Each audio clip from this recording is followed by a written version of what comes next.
Hello guys, welcome to my YouTube channel. ఈరోజు చేయబోయే recipe గోంగూర chicken.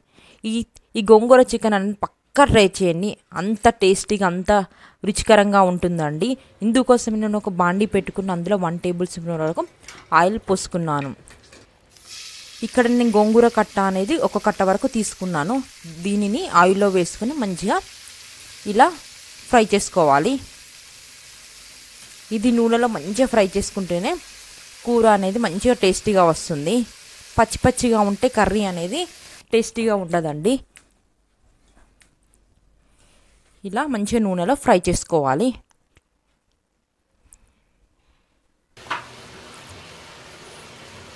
ఇలా మంచిగా ఫ్రై అయిన తర్వాత మనం ఒక చిన్న బౌల్లో తీసుకొని ఈ గోంగూరని ఇలా పక్కన పెట్టుకోవాలి.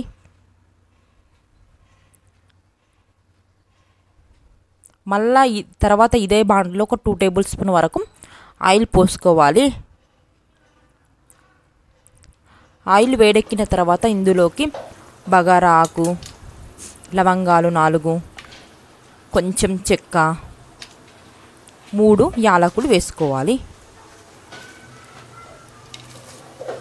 కొంచెం సాజీరా అండ్ కొంచెం జీలకర్ర వేసుకోవాలి. మసాలా ఫ్లేవర్స్ అనేది చాలా బాగుంటుంది ఈ కర్రీకి. దీన్ని కొంచెం నూనెలో ఇలా ఫ్రై చేసుకోవాలి. కొంచెం ఇది ఫ్రై అయిన తర్వాత సన్న తరుక్కున్న ఆనియన్, ఒక ఆనియన్ ఆర్ 2 ఆనియన్లు చిన్నవి నేను ఇక్కడ కట్ చేసుకొని వేసుకున్నాను. ఈ ఆనియన్స్ని మంచిగా కొంచెం ఫ్రై చేసుకోవాలి.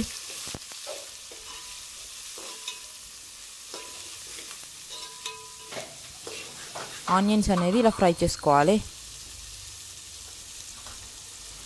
ఇది ఫ్రై అయిన తర్వాత ఒక 4 నుంచి 5 వరకు ఎండిన మిర్చి వేసుకోవాలి. ఆ తర్వాత ఒక 3 నుంచి 4 వరకు పచ్చిమిర్చి వేసుకొని దీనిని మంచిగా ఫ్రై చేసుకోవాలి. ఈ ఎండుమిర్చి ఎందుకు వేసుకున్నాను అంటే ఇది ఎండుమిర్చి వల్ల ఈ కర్రీకి చాలా ఫ్లేవర్గా ఉంటుంది, మంచి ఫ్లేవర్ వస్తుంది. ఆ తర్వాత 1 టేబుల్ స్పూన్ వరకు అల్లం వెల్లుల్లి పేస్ట్ వేసుకున్నాను. ఇది పచ్చి స్మెల్ వెళ్ళేంత వరకు ఫ్రై చేసుకోవాలి.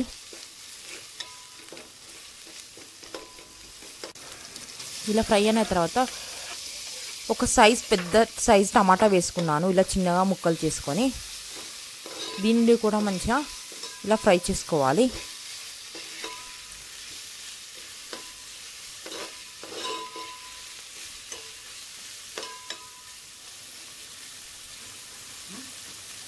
ఇలా ఫ్రై అయిన తర్వాత చిటికెడు పసుపు వేసుకొని దీన్ని ఫ్రై చేసుకోవాలి. ఆ తర్వాత కొంచెం సాల్ట్ వేసుకొని ఫ్రై చేసుకుంటున్నాను.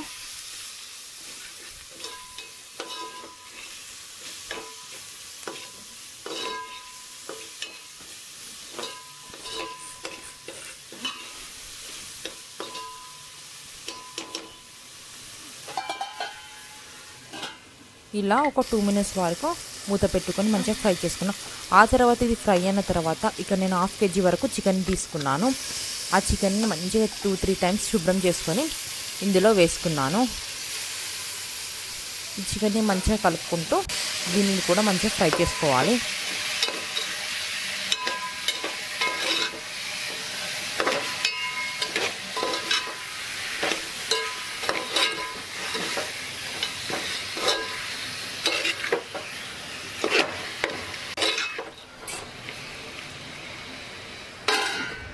ఇలా ఒక 5 మినిట్స్ పాటు మంచిగా మూత పెట్టుకొని ఉడికించుకొని ఇలా తీసి కలుపుకోవాలి.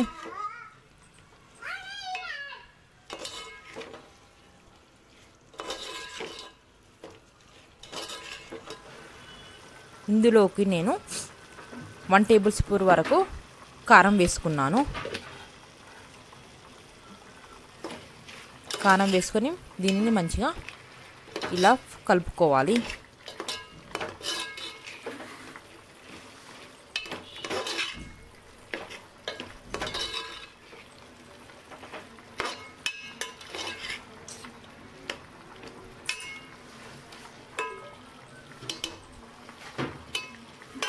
ఇలా కలుపుకున్న తర్వాత మళ్ళీ మూత పెట్టుకొని ఒక 5 మినిట్స్ పాటు లో ఫ్లేమ్లో ఉడికించుకోవాలి.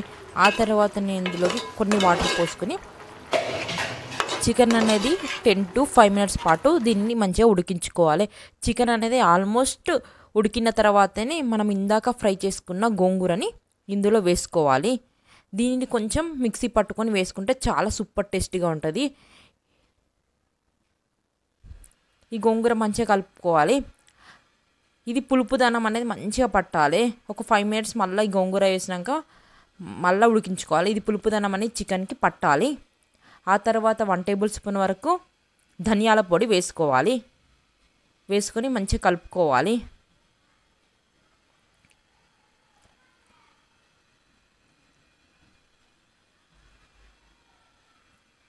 తరువాత కొంచెం సాల్ట్ వేసుకోవాలి. సాల్ట్ తక్కువైంది అనుకుంటే మీరు కూడా వేసుకోండి. మేము ఇలా కొంచెం టేస్ట్ చేసి చెప్తున్నాము కొంచెం సాల్ట్ తక్కువైందని. ఆ తర్వాత చిటికెడు గరం మసాలా వేసుకొని మంచిగా కలుపుకోవాలి. ఆ తర్వాత సన్నగా తరుక్కున్న కొత్తిమీర వేసుకుంటే అంతే, గోంగూర చికెన్ రెడీ. ఇది పక్కా ట్రై చేయండి, చాలా సూపర్గా వస్తుంది. అస్సలు మిస్ కాకండి. ఇది మాత్రం పక్కా ట్రై చేయండి, చాలా టేస్టీగా ఉంటుంది. చపాతీలకైనా రైస్లకైనా, ఇంకా రైస్లో తింటే మాత్రం జబర్దస్త్గా ఉంటుంది. Thanks for watching. Please like, share and do subscribe my channel. మరిన్ని వీడియోస్ కోసం మా ఛానల్ని సబ్స్క్రైబ్ చేయండి.